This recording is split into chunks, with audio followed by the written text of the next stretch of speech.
Evangelho, quinta-feira da 34ª semana do Tempo Comum, hoje, memória de Santo André Dung Lac, sacerdote e seus companheiros mártires no Vietnã. O Senhor esteja convosco, Ele está no meio de nós. Proclamação do Evangelho de Jesus Cristo segundo São Lucas. Glória a vós, Senhor. Naquele tempo disse Jesus a seus discípulos: Quando virdes Jerusalém cercada de exércitos, ficai sabendo que a sua destruição está próxima. Então os que estiverem na Judéia devem fugir para as montanhas. Os que estiverem no meio da cidade devem afastar-se. Os que estiverem no campo não entrem na cidade, pois esses dias são de vingança, para que se cumpra tudo o que dizem as Escrituras. Infelizes das mulheres grávidas e daquelas que estiverem amamentando naqueles dias, pois haverá uma grande calamidade na terra e ira contra este povo. Serão mortos pela espada e levados presos para todas as nações, e Jerusalém será pisada pelos infiéis, até que o tempo dos pagãos se complete. Haverá sinais no sol, na lua e nas estrelas. Na terra, as nações ficarão angustiadas, com pavor do barulho do mar e das ondas. Os homens vão desmaiar de medo, só em pensar no que vai acontecer ao mundo, porque as forças do céu serão abaladas. Então eles verão o Filho do Homem vindo numa nuvem com grande poder e glória. Quando essas coisas começarem a acontecer, levantai-vos e erguei a cabeça, porque a vossa libertação está próxima. Palavra da salvação. Glória a vós, Senhor. Quinta-feira da 34ª semana do Tempo Comum, hoje memória de Santo André Dung Lac, sacerdote e seus companheiros mártires no Vietnã. Em nome do Pai, do Filho e do Espírito Santo. Amém. Queridos irmãos e irmãs, o discurso de nosso Senhor Jesus Cristo hoje no Evangelho adquire, durante a sua narrativa, um caráter escatológico e nos traz a narração dos eventos cósmicos que acompanharão a vinda do Filho do Homem.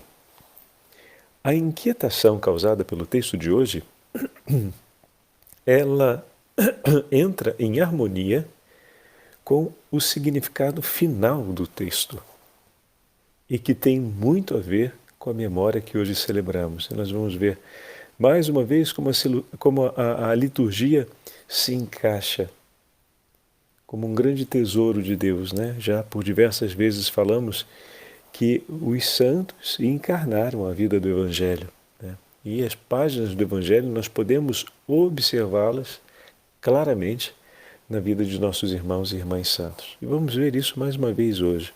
Bom,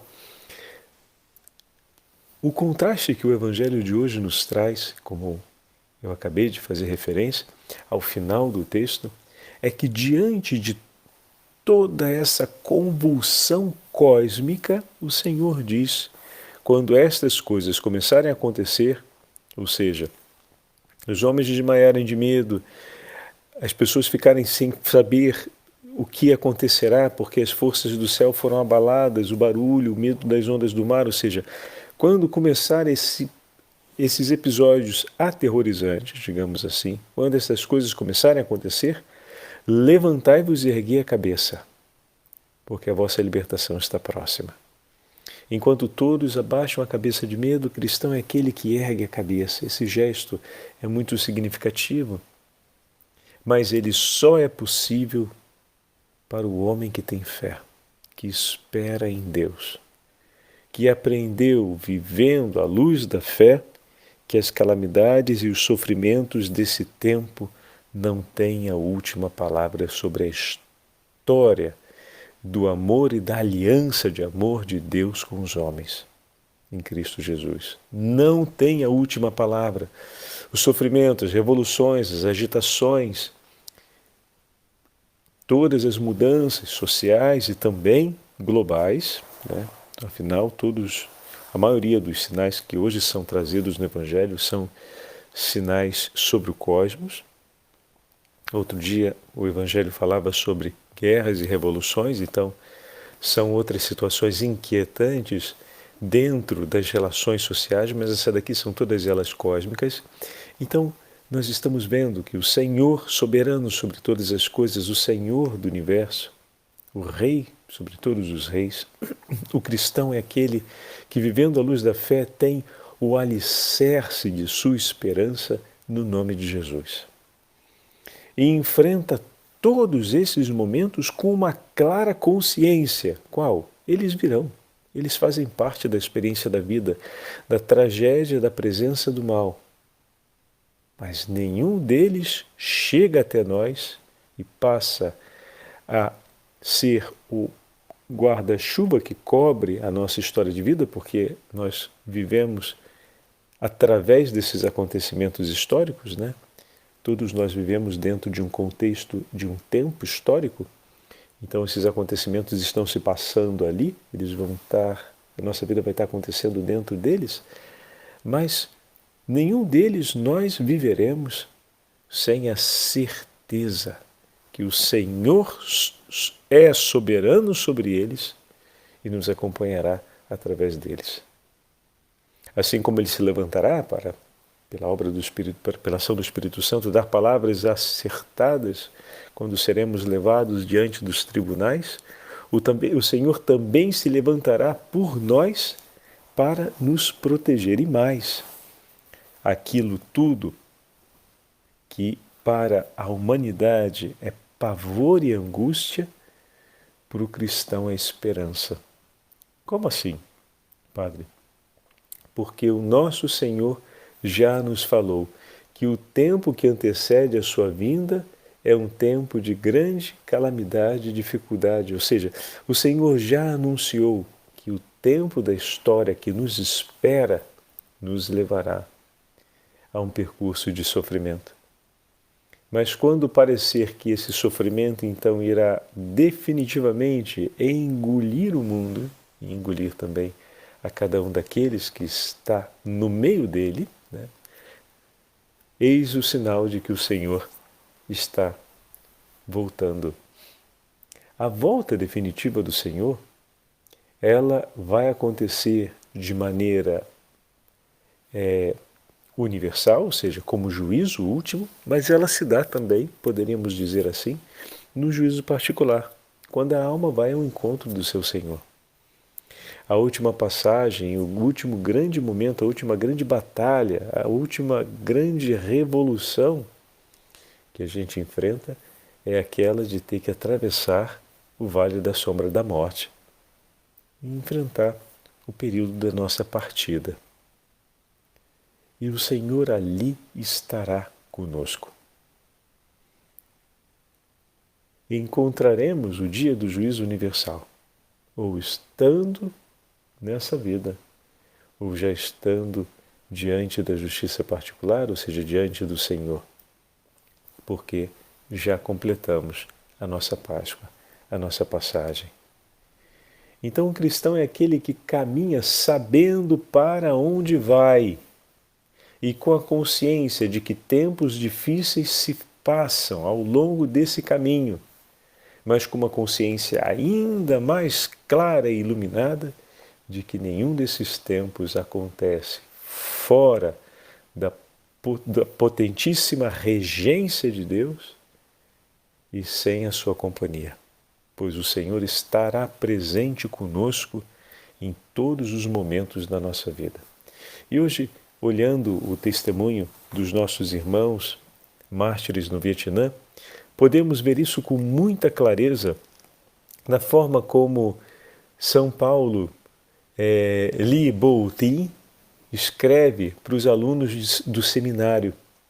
Ele que escreve do cárcere aos seus alunos, aos jovens seminaristas que enfrentavam aquele tempo da perseguição de maneira muito sofrida, pois viam seus formadores e seus bispos serem levados para serem martirizados.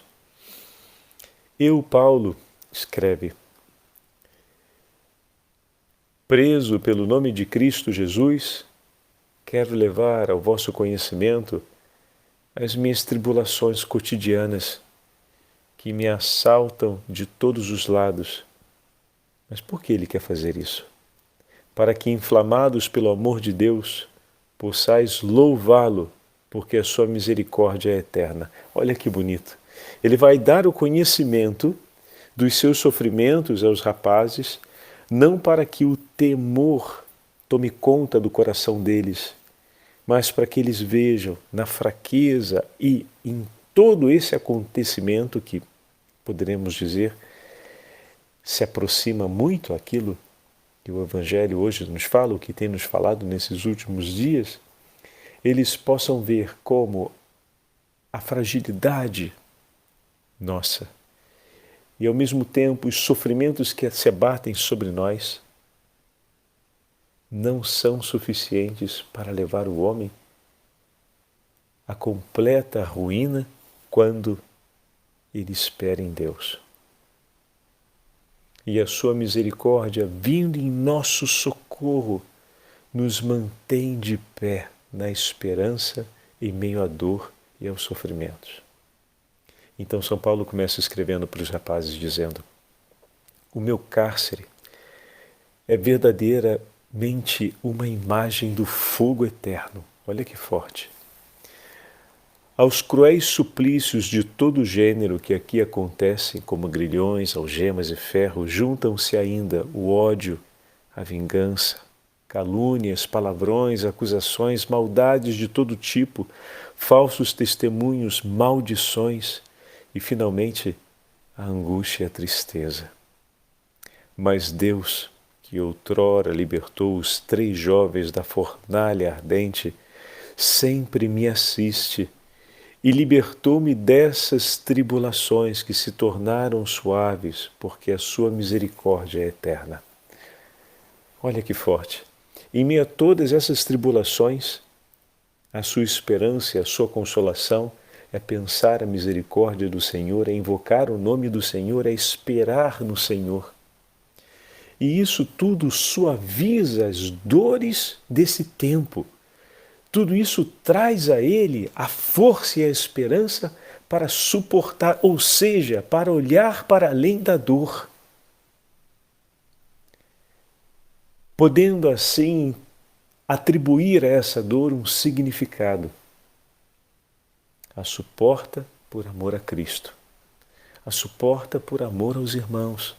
A suporta como entrega de sacrifício, como entrega em reparação em favor dos seus irmãos, pelo seu povo, como ele vai dizer ao longo do texto, vai chamar depois no final os ouvintes a assumirem uma mesma atitude de coração com a profissão de fé. Vamos continuar ouvindo. Graças a Deus, no meio desses tormentos que continuam a apavorar os outros, sinto-me alegre e contente, pois não me julgo só, mas Cristo está comigo. Nosso Mestre suporta todo o peso da cruz, deixando-me apenas uma pequena e ínfima parte. Não é só testemunha do meu combate, mas Ele também combate comigo, vencedor e consumador de toda a luta, é Ele que me sustenta. Assim, sobre sua cabeça é que foi colocada a coroa da vitória, de cujo triunfo participam também os seus membros, dentre os quais eu e meus irmãos. Como, porém, Senhor, suportar tal espetáculo, ao ver diariamente os imperadores, os mandarins e seus soldados, blasfemando vosso nome, vosso santo nome, quando estais acima dos querubins e dos serafins? Eis que a vossa cruz é calcada pelos pagãos, Senhor. Onde está a vossa glória? Ao ver tudo isso, eu me inflamo por vós, preferindo morrer com os membros amputados em testemunho do vosso amor. Ou seja, vendo tudo aquilo que é feito contra o nome de Cristo, aumenta no coração de São Paulo e de seus companheiros o desejo de testemunharem a fé. Ou seja, em outras palavras, vendo como Jesus não é amado, aumenta no coração deles o desejo de fazer Jesus amado. E tendo apenas a possibilidade deles mesmos amarem Jesus, porque os demais não querem, procuram amá-los ainda mais, com amor ainda maior. Estão entendendo o que é o ato de amor do martírio? É quando, vendo tudo aquilo e vendo o Senhor não ser amado, o coração inflama num desejo ardente de testemunhar ao mundo o amor por Jesus. Ninguém mais me ama sobre a face da terra. Não, eu te amo, Senhor, eu te amo. Ninguém mais aqui se importa com Jesus. Não, eu me importo. É o meu Senhor. Mas não como um ato de soberba ou de hostilidade a quem fala ou quem pratica a maldade, mas como um autêntico ato de amor por aquele que é ofendido, por aquele que é ferido. Queremos muitas vezes socorrer e amar Jesus em suas dores e em seus sofrimentos. Aprendamos então com os mártires de hoje a como fazê-lo.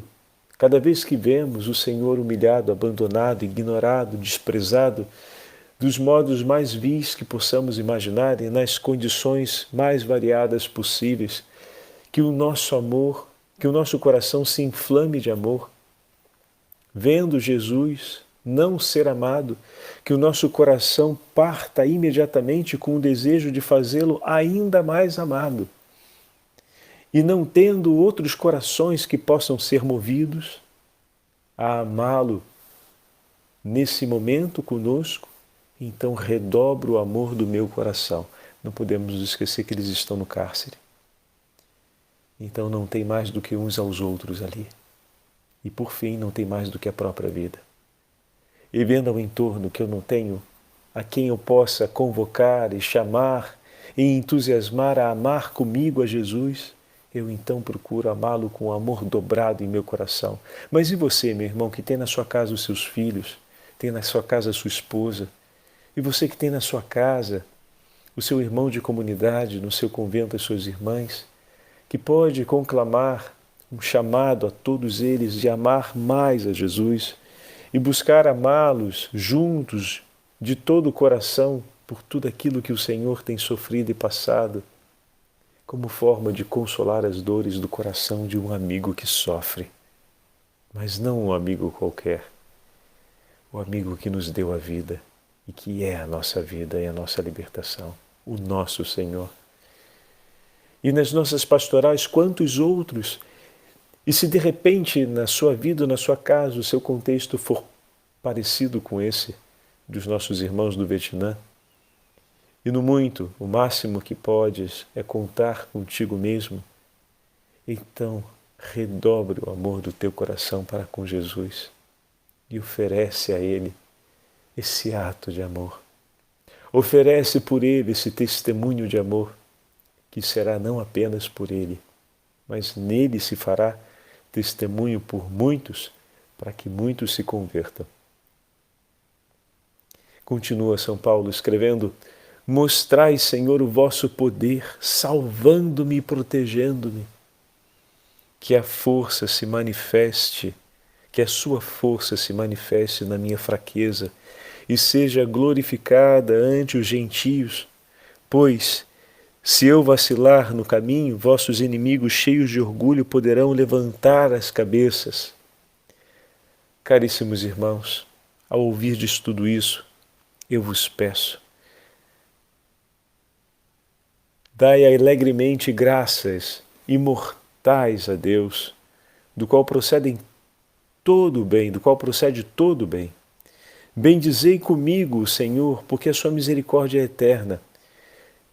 Eu digo, minha alma engrandece o Senhor e meu espírito exulta de alegria em meu Deus, meu Salvador, porque Ele olhou para a humildade desse seu servo e vem em seu socorro.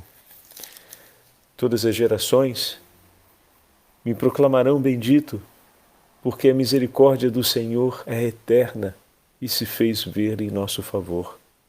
Cantai louvores ao Senhor todas as gentes, diz o salmista. Povos todos festejai-os, porque Deus escolheu o que é fraco no mundo para confundir os fortes e o que é vil e desprezível para confundir os nobres. Pelos lábios e inteligência, Deus confunde os filósofos. os discípulos dos sábios deste mundo, porque a sua misericórdia, meus irmãos, ela é eterna. Tudo isso eu vos escrevo para unirdes a vossa fé. No meio desta tempestade, lanço a âncora, a viva esperança que trago no coração, até ao trono de Deus. Caríssimos irmãos, correi de tal modo que possais alcançar a coroa, revesti-vos com a couraça da fé, tomai as armas de Cristo, à direita e à esquerda, segundo os ensinamentos de São Paulo, meu patrono. É melhor para vós entrar na posse da vida com um só olho ou privado de algum membro, do que ser lançados fora com todos eles. Vinde em meu auxílio, eu vos peço, queridos irmãos, com as vossas preces, pois preciso, para que possa eu combater ao lado dos que estão aqui comigo, segundo a lei, o bom combate, e combater até o fim, encerrando gloriosamente a nossa carreira, o nosso caminho. Se já não nos podemos mais ver nesta vida, tal felicidade nos será reservada para a futura, quando junto ao trono do Cordeiro Imaculado, exultantes com a alegria da vitória, cantaremos então juntos, uníssono, eternamente, os seus louvores. Assim seja. E dessa forma ele encerra a sua carta, deixando claro que provavelmente depois dessa correspondência não conseguirão mais se corresponder, porque estarão nos céus, esperando por eles. E a nova correspondência agora será a intercessão dos santos.